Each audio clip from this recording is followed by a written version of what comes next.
Rabbighfirli, hapuskan dosa-dosaku sebagaimana aku berjalan di pantai. Pantai itu basah karena air, nampak bekas tapak kakiku, lalu datang ombak, hilang tak nampak bekasnya. Setahun yang lalu banyak silapku, salahku, dosa mata. Kadang kita tak mau menengok, tertengok pula. Kadang kita tak mau memandang, terpandang pula. Alhamdulillah, sejak sekarang ini tak terlalu banyak dosa mata karena orang pakai masker.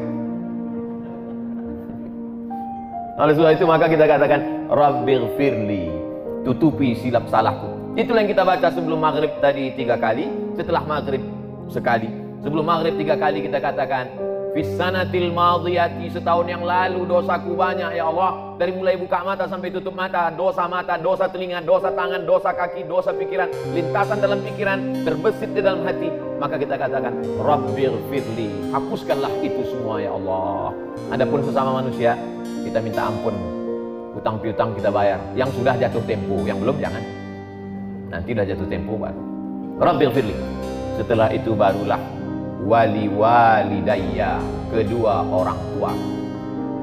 Yang tak sanggup membalas budinya, doakan saja dia. Inilah yang teringan. Kalau sanggup menggendongnya dari Palembang sampai ke Makkah, tawaf 7 kali putaran, dilanjutkan dengan sa'i, diteruskan ke Padang Arafah, digendong sampai Muzdalifah, melontar jumrah di Mina, balik lagi ke Makkah, tawaf ifadah, sampailah tahallul, belum dapat membalas sekali teriakannya saat melahirkan, meregang nyawa, sobek, dijahit oleh Pak Dokter SPOG, spesialis objin. Seringan-ringan membalas budi baiknya, ucapkanlah ini, Rabbighfirli wali walidayya. Sudahlah tak dapat membalas budi baiknya, menyusahkannya pula. Saya kalau memberikan motivasi ke mahasiswa-mahasiswa baru, pesan saya tak banyak, adik-adik mahasiswa, kalau kalian belum sanggup membahagiakannya, jangan kalian susahkan dia. Kalau kalian belum sanggup menyenangkan hatinya, jangan tuntut dia macam-macam. Jangan sampai begitu melihat nama kalian di handphone, kumat darah tingginya. Karena dia tahu, asal datang nama ini pasti masalah. Bahkan nama, tak pula nama budak itu dibuat situ, sebutnya troublemaker, tukang buat masalah. Na'udzubillah. Selesai saya pengajian subuh, datanglah emak-emak, ibu-ibu sudah tua umur 70-an. Ustadz Somad, ya Bu, ada yang mau kuadukan sama Ustadz. Apa namanya Bu? Aku ini kan memang tempat mengadu. Allahus Somad, Allah tempat mengadu. Apa namanya Bu? Anak saya nyuruh saya jual tanah Pak Ustadz. Tanah dia atau tanah ibu? Tanah saya. Kenapa disuruhnya jual? Kata dia, mak udah tua, tak ada gunanya banyak-banyak tanah. Mak nanti kan mati dimakan cacing tanah. Naik cacing saya. Emosi saya. Tunjukkan saya mana rumah ibu, saya datang ke sana, bawakan anak ibu itu, biar saya ceramahi dia. Takut saya Pak Ustadz, nanti Ustadz ceramahi, Ustadz balik dia ngamuk ke saya.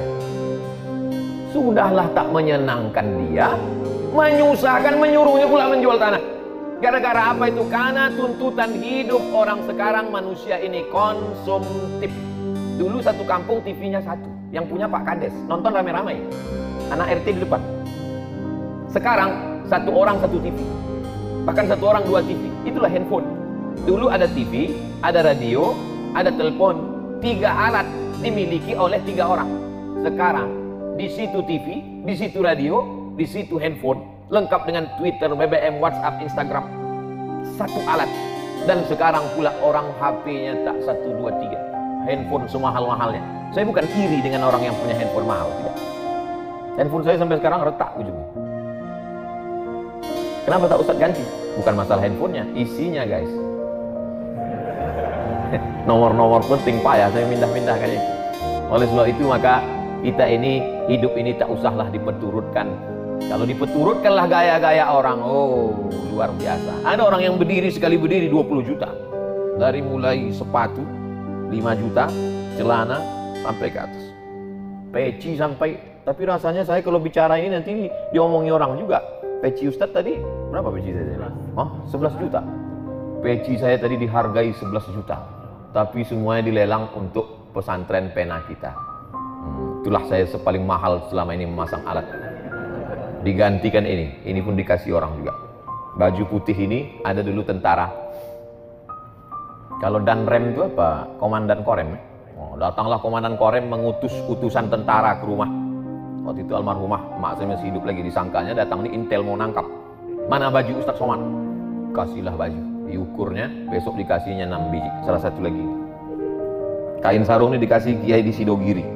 Sorban ini tadi. Jadi semua barang nih miliknya Casio, dikasih orang semua. Apa yang dimuliakan Allah SWT. Tujuan dari pakaian itu kan hanya menutup kita. Kalau panas tak kepanasan, kalau dingin tak kedinginan. Itu saja gunanya. Tapi sekarang orang memperturutkan high style, gaya tinggi, yang penting gaya, walaupun utang keliling pinggang. Gara-gara apa itu? Konsumtif. Masyarakat ini sudah gila-gilaan. Hidupnya semuanya utang. Dari mulai rice cooker utang sampai panci utang. Satu-satunya yang lunas di rumah itu cuma bininya. Itu karena kata Pak Kua mesti tunai. Andai ada mazhab yang mengatakan utang, utang juga dia. Semua dijual. Tanah dijual. Berapa banyak orang tuan tanah akhirnya menjadi tukang jual tanah. Na'udzubillah. Dulu ada ustadz alumni dari Sudan. Kata dia, jangan jual tanah karena Allah tidak pernah menambah tanah. Tanah itu tak pernah bertambah. Oleh sebab itu kalau kita jual, maka habislah dia. Bahkan di Palestina, menjual tanah berarti menjual akidah. Karena kalau sudah dijual kepada Israel, habislah sudah. Google Map sudah menghabiskan tanah Palestina. Semua dibuatnya jadi Israel. Na'udzubillah. Oleh sebab itu maka sependek-pendek bakti kita kepada orang tua, doa. Jangan sampai lupa. Rabbil firli wali walidayya. Makanya tadi Ustadz Solhas bertahan supaya tausiahnya di sana. Saya bilang kita mesti pindah, harus mendekat ke ibu-ibu biar ibu itu nggak pindah. Sebetulnya tujuan saya membaca ini. Rabbil firli wali walidayya. Jadi berdoanya pakai ring. Yang didoakan di pertama ring satu diri kita dulu. Setelah diri kita baru orang tua. Setelah orang tua, waliman dakhala baitiya. Ampunkanlah orang yang masuk ke rumahku. Makanya kalau mau buat rumah, niatnya supaya orang masuk ke rumah. Sekarang orang buat rumah niatnya gimana supaya orang tak bertamu. Kata Haji Alim tadi, Ustaz Somad, ini dibatasi Habib Mahdi. Tak boleh banyak orang datang. Loh, gak boleh banyak orang datang, ini kan banyak aja. Ini baru intern aja. Ini limited edition. Jadi kalau kita minta ampun kepada Allah itu aku dulu. Setelah itu kedua orang tuaku. Semua orang yang masuk ke dalam rumahku, ampunkan dia ya Allah. Waliman dakhala baitiya. Siapa saja pun yang datang ke rumahku, ampunkan dia ya Allah. Baik dia pejabat, maupun pengusaha, maupun penguasa, maupun rakyat jelata, maupun pengemis. Waliman dakhala baitiya. Ampunkan dia. Tak ditengok warna kulitnya, tak dilihat jabatannya, tak dilihat dia datang pakai apa. Tak ada di situ dibuat. Ampunkanlah semua yang datang ke rumahku. Kalau pakai mobil mewah, kalau pakai ojek jangan. Syaratnya di situ apa? Ampunkan orang yang masuk ke dalam rumahku mukminan. Syaratnya dia mesti beriman kepada Allah. Jadi Pak Ustadz kalau tamunya tak beriman kepada Allah, gimana kita mau mintakan ampun dia kepada Allah? Dia aja tak percaya kepada Allah. Pak Ustadz, saya tamu Pak Ustadz. Ya, mohonkanlah doa saya kepada Allah supaya diampuninya saya. Kau percaya tak sama Allah? Tak percaya. Percayalah kau dulu sama Allah. Gimana caranya Pak Ustaz? Sebutkan aja passwordnya. Asyhadu an la ilaha illallah, asyhadu anna Muhammadar Rasulullah. Masalah khitan nanti kita adakan khitan masal. Pemotongan pertama oleh Al-Mukarram Abdul Somad LCMA. Waliman dakhala baitiya mu'mina. Ampunkanlah semua orang yang masuk ke dalam rumahku dengan syarat dia percaya kepada Engkau ya Allah. Yang keempat, walil mu'minin, dan kepada laki-laki yang beriman.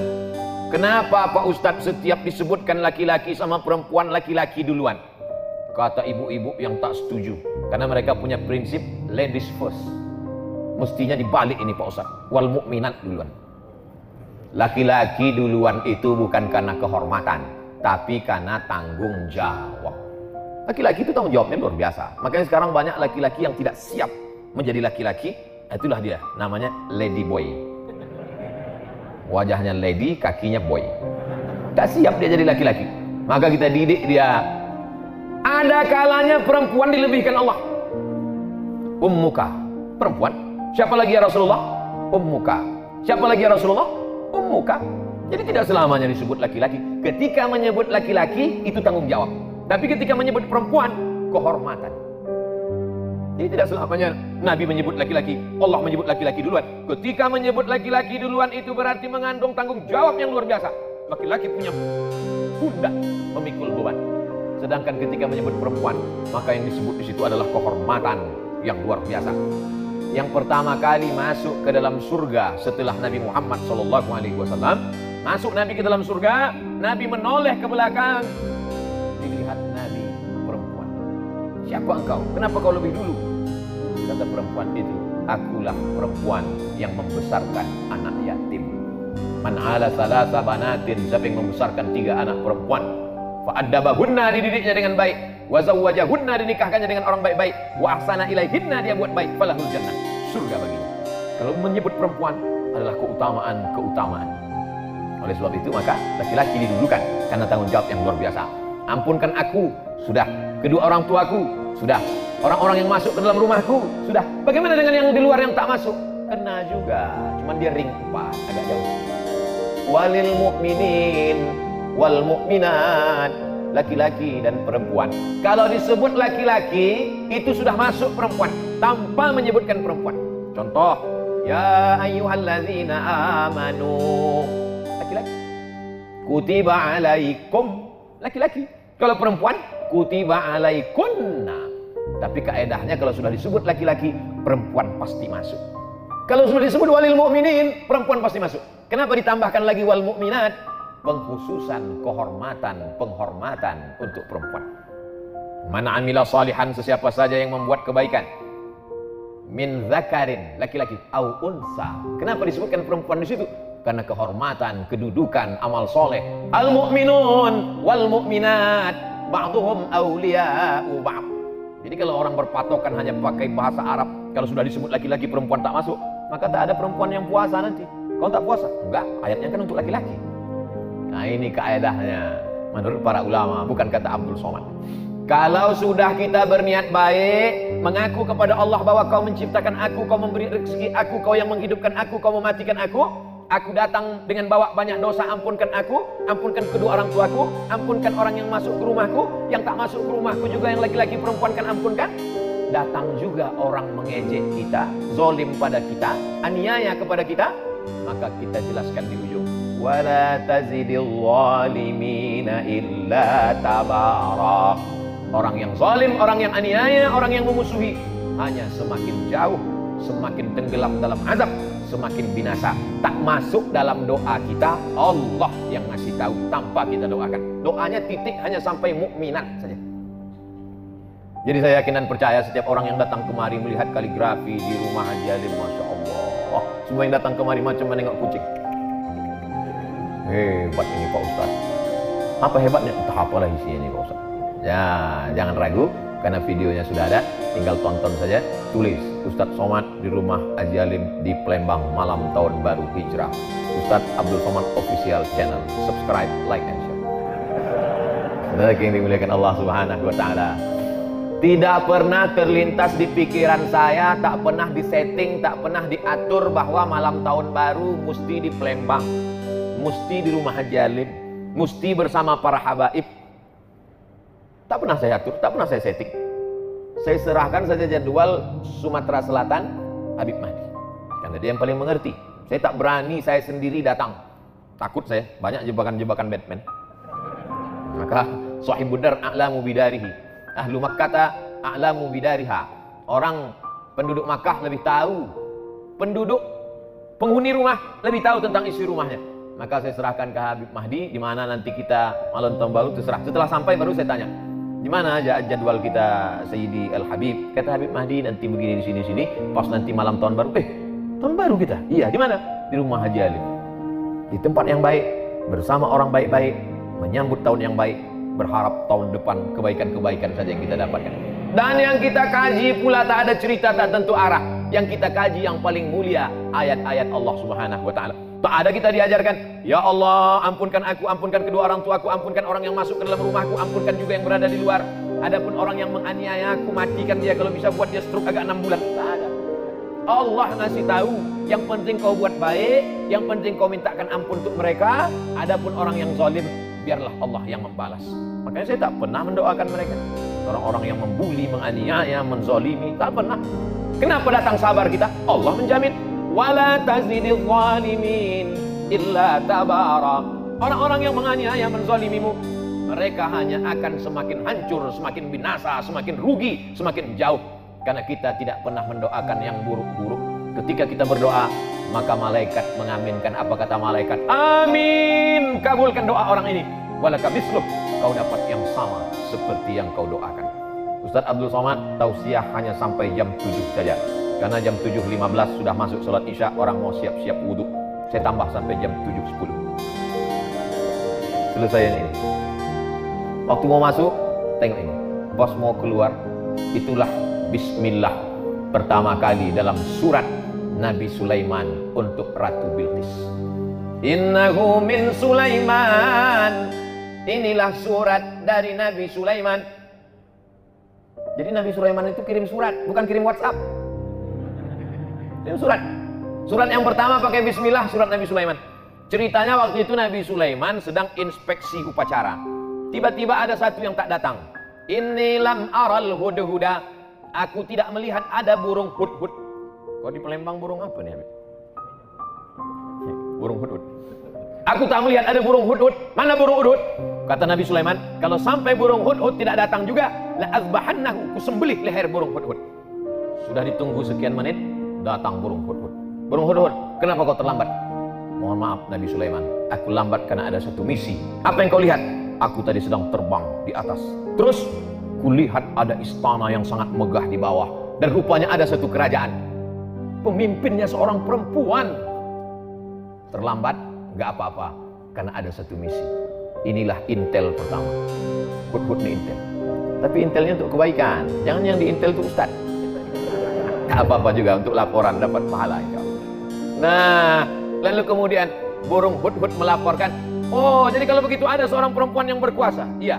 Apa nama kerajaannya? Kerajaan Sabah. Ratu Bilqis nama pemimpinnya. Maka ditulis Nabi Sulaiman lah surat. Innahu min Sulaiman. Ini surat datang dari Nabi Sulaiman. Wa innahu bismillahirrahmanirrahim. Satu-satunya bismillah yang tak ada ikhtilaf antar ulama dalam Al-Quran. Inilah dia. Adapun bismillah dalam Fatihah masih ikhtilaf. Menurut mazhab Hanafi, Syafi'i, Hambali, bismillah dalam Al-Fatihah itu ayat 1. Tapi menurut mazhab Maliki, ayat 1-nya adalah Alhamdulillahirabbil alamin. Makanya Quran cetakan Maroko, coba lihat, bismillahirrahmanirrahim tak ada angka 1. Karena menurut orang Maroko, mazhab Maliki, Alhamdulillahirabbil alamin itu yang angka 1.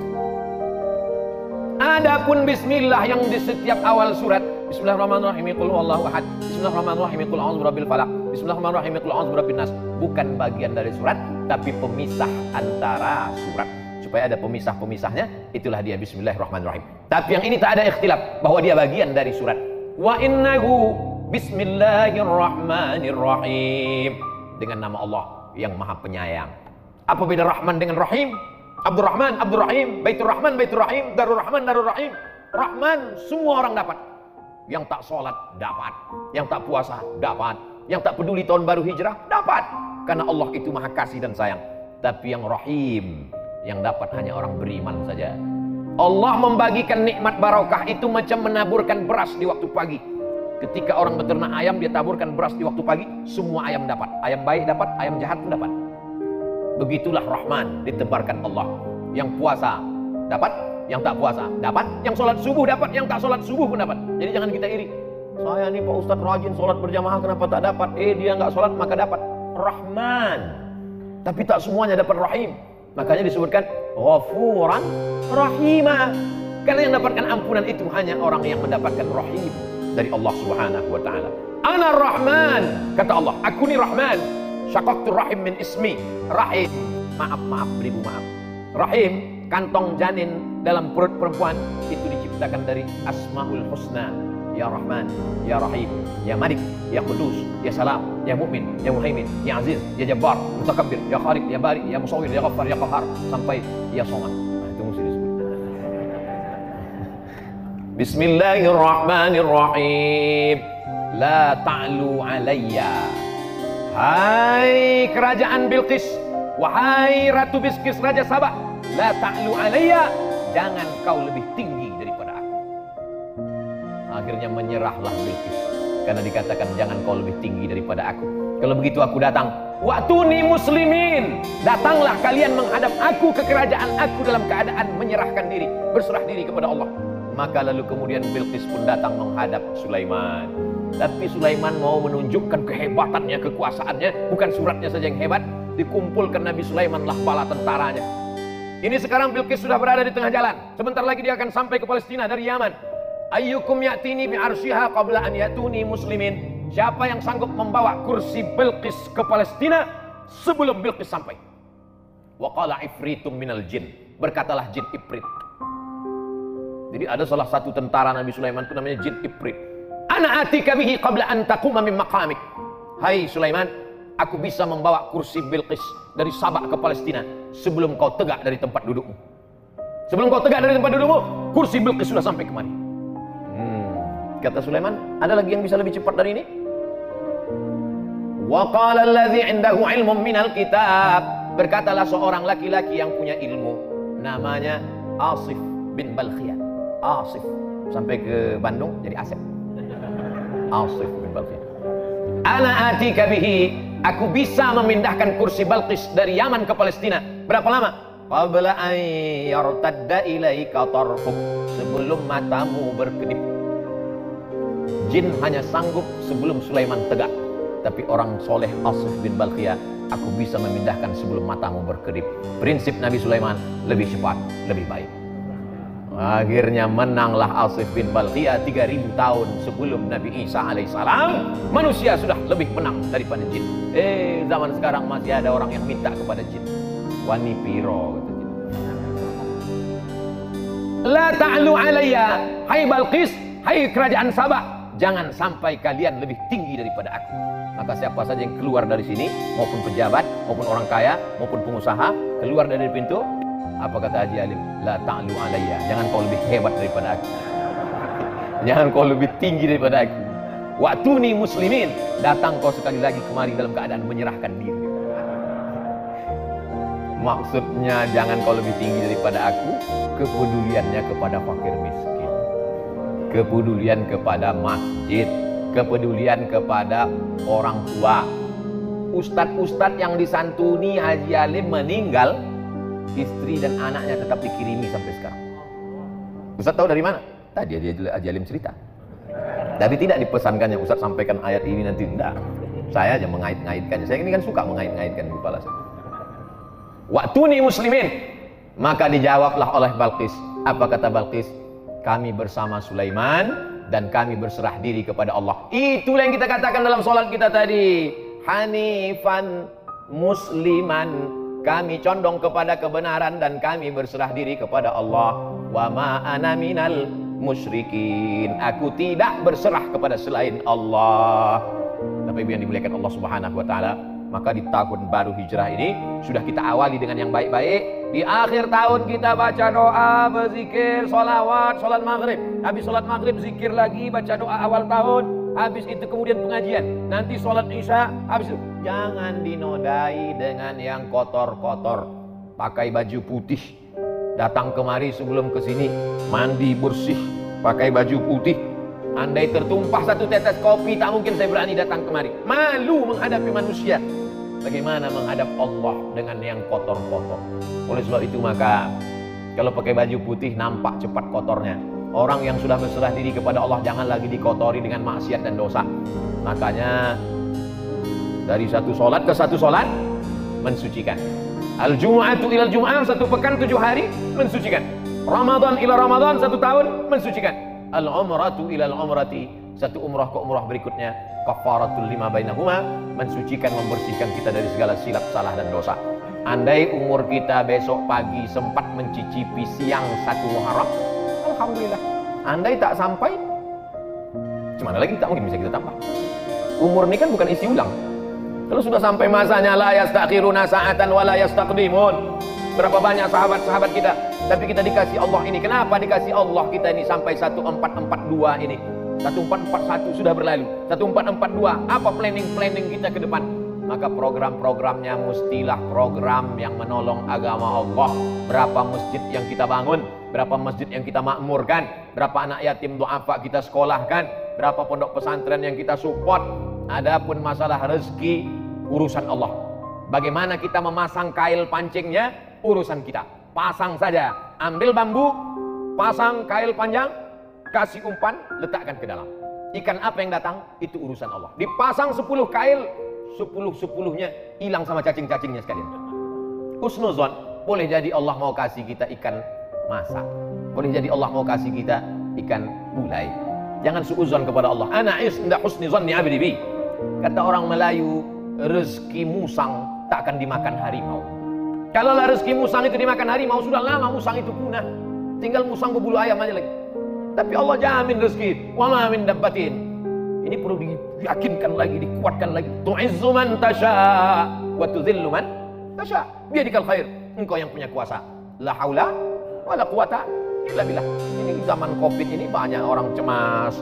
Berapa banyak orang yang kena PHK, dirumahkan, diputuskan kerja, imannya turun, imunnya down, masuk penyakit, maka tak ada, makin kacau. Dunia tak dapat, akhirat tak dapat. Sedangkan kita yang selalu kita minta, Rabbana atina fid dunya hasanah wa fil akhirati hasanah wa qina adzabannar.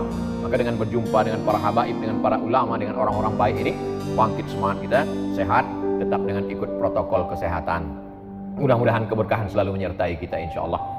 Man kana yaumuhu khairum min amsihi fahuwa rabih. Siapa yang tahun 1442 ini lebih baik daripada 1441, itulah orang yang beruntung. Man kana yaumuhu mithla amsihi fahuwa khasir. Siapa yang tahun 1442 ini sama saja macam tahun 1441, maka dia orang yang rugi. Yang lebih mengerikan, man kana yaumuhu syarrun min amsihi.